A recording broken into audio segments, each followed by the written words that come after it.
they've nerfed Sepulchre again. And I think before we just talk about Blizzard's explanation, we just want to go through a few of them. Please complete our raid, please. So the Decipher Relic cast time is 30 seconds, up from 25 on Prototype. The imprinted safeguards reduce damage and healing taken by 35% instead of 50. The Hivium, 10% in all difficulties. The Protoform Schematics health, 10% reduced in all difficulties. And those, I believe, have also been made more lenient, like since we first were there, when we first saw that friggin' thing in normal. Halondrius, Ephemeral Eruption, initial damage significantly reduced in Mythic. It's weird that they say significantly reduced and don't give a percentage for that. Light Shatter Beam increases damage taken from Light Shatter Beam by 300%, down from 500% on heroic difficulty. Yep. Just, please, tanks, stop dying. Thank you. Good job. Maybe it's, yeah. Anduin. He's gone again. I don't, on all difficulties, really? That's so... Normal couldn't have needed that.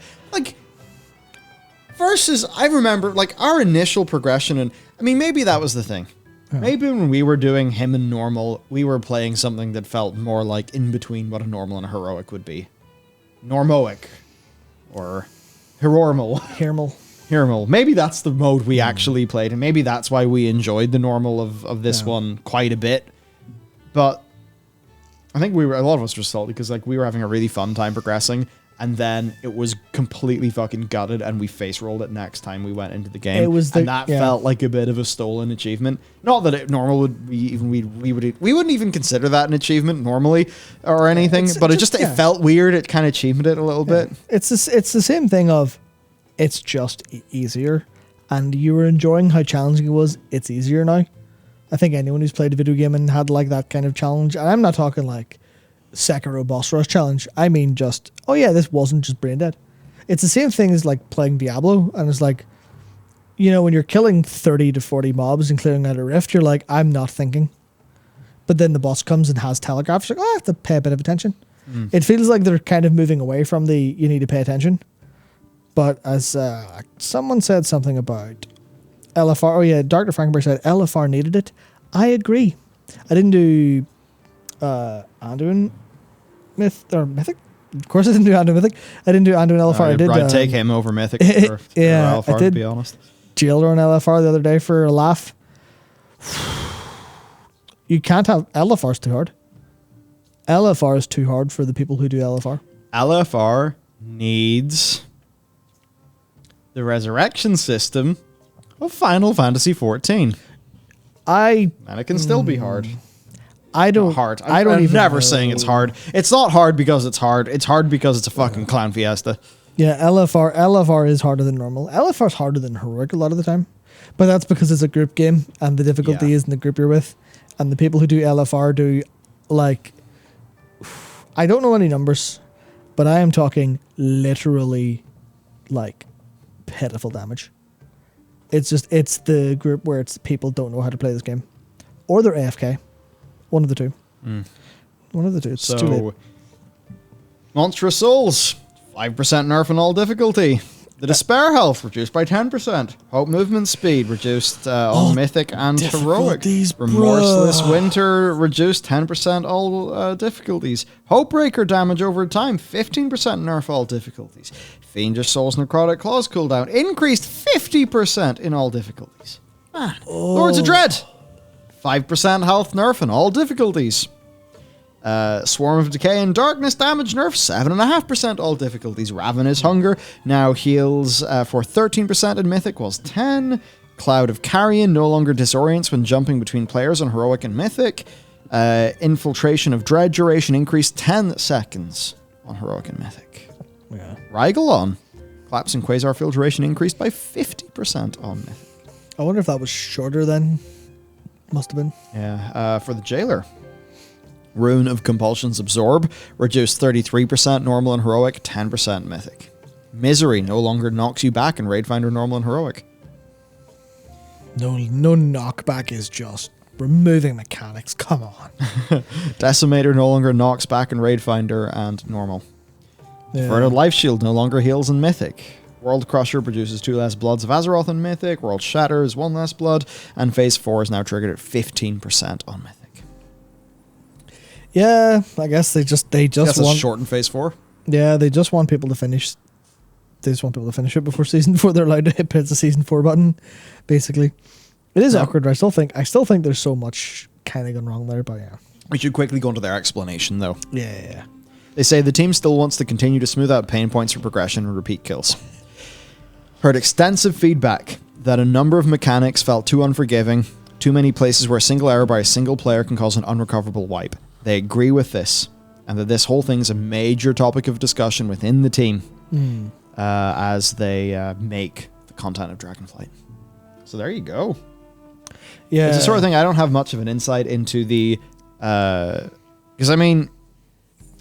This feels like a thing that's within the design space of Mythic, legitimately. So when they say this, are they talking specifically about the Mythic difficulty, or are they talking about it in general? Like, would they be counting the, going into Kingsmorn as one of these things where someone fucks up and 2 of the things get through? Or, like, what are they... I don't know. What's the bit they're talking about? Did this... okay, this... No, well, in the context, they say all difficulties, so I'm assuming this... You can't really... isolate a difficulty for what they're talking about, but they're probably talking like normal and heroic because they do start this by highlighting the Mythic Sepulchre cross server. Right. A little bit of that. Yeah, it's awkward. So, because things look. This is the awkward part, right? Where Halandrus orbs are generally a nice mechanic, right? I think body blocking the orbs makes for interesting gameplay. Makes for interesting like positioning choices as ranged and melee and spreading out. It gives, especially when you're like a ranged and you like to deal with that stuff, it gives, as an example, mage. It gives mage like a nice little feel of, having the barrier rolling when they're eating all these orbs and feeling nice. And sure, that's a bit of a distraction. I'm stupid. It was on all difficulties. No, confirmed it is. I'm stupid. Oh yeah, as fuck, sorry. Yeah, so that's a thing where the orbs, all it takes is a small mistake to cascade really, really hard. Yeah. And that's the thing where that feels like it's a little bit unfair in a pug world, but also that's a mechanic of it's a mechanic of the fight.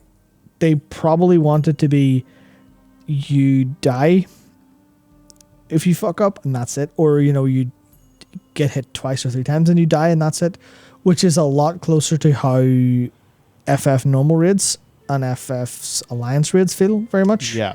Where obviously they have the res system as well, but the vulnerability up whenever you take a mechanic means you fail mechanic 2, 3 times, you're probably dead.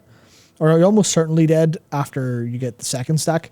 You maybe die after getting hit twice by the same mechanic. It's a personal death, and then the res system fits into that more okay, so that the team can recover from the personal death rather than the personal mistake causing the boss to explode and kill everyone. Yeah, that's the thing where that's very much a World of Warcraft thing.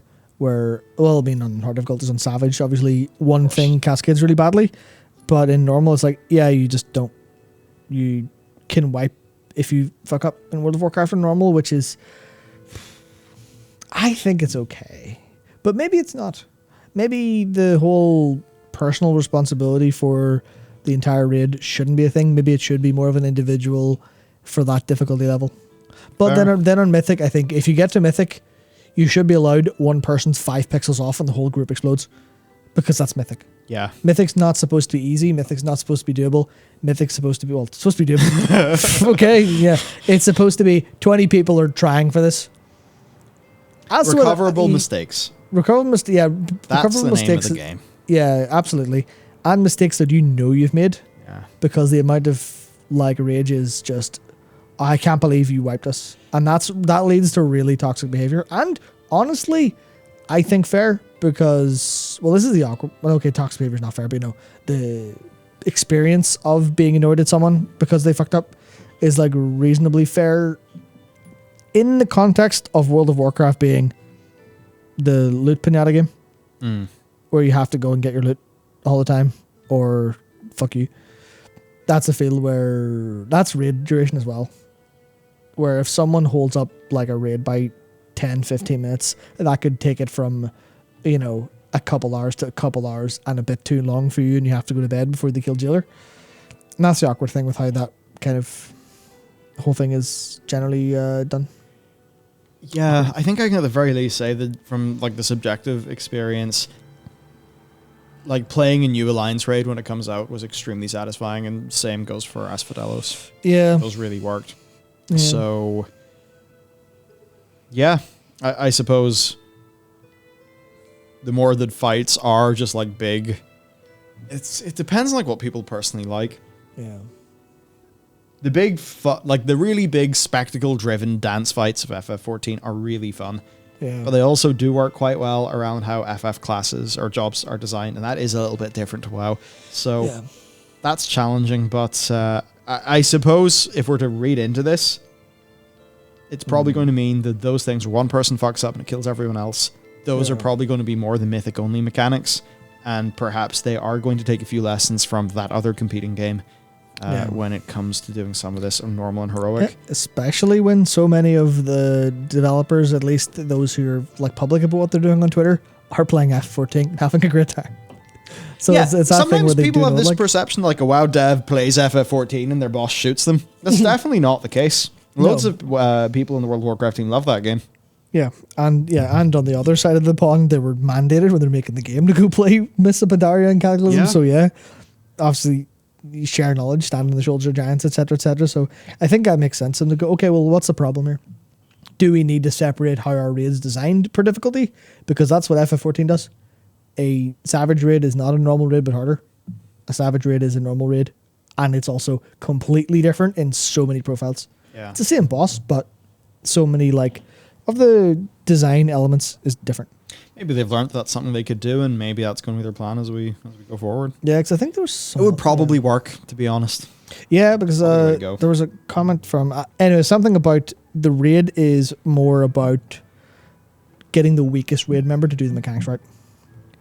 Yeah, and that's, okay, fair, and that's what Savage can be like, but that's never what normal's like. That's never what an Alliance raid's like. That's probably not what normal should be like. Heroic should maybe be, you need the weakest raid member to do it, but you can recover if they don't.